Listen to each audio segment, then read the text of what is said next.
When you and I get a cold, we tend to have a stuffy nose, we might have a temperature, and we might have a slight cough. It gets better in a few days.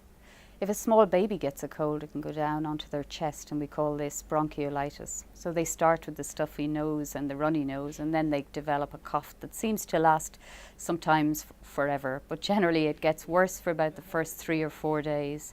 The next 3 or 4 days are when you feel really worried because your baby doesn't seem to be getting better, but that's a normal pattern. And then after that, the baby gets better slowly, though sometimes the cough can be there for up to about 4 weeks.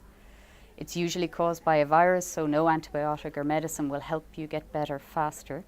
We usually recommend is that you just mind your baby, not too much handling, feed them little amounts and often, and they will get better by themselves. Some babies do need to come into hospital or do need a doctor. Key things to look out for are if you're just worried about your baby, if they're pale, if they look grey, if they look blue or tired or sweaty, if they're not really interested in their surroundings as much as they normally are. If their breathing is very fast, or if they're having episodes where maybe they're even stopping breathing, or if you notice that they haven't had a wet nappy in a while. If you're worried about any of these things, just pop into your doctor or bring them to your local hospital.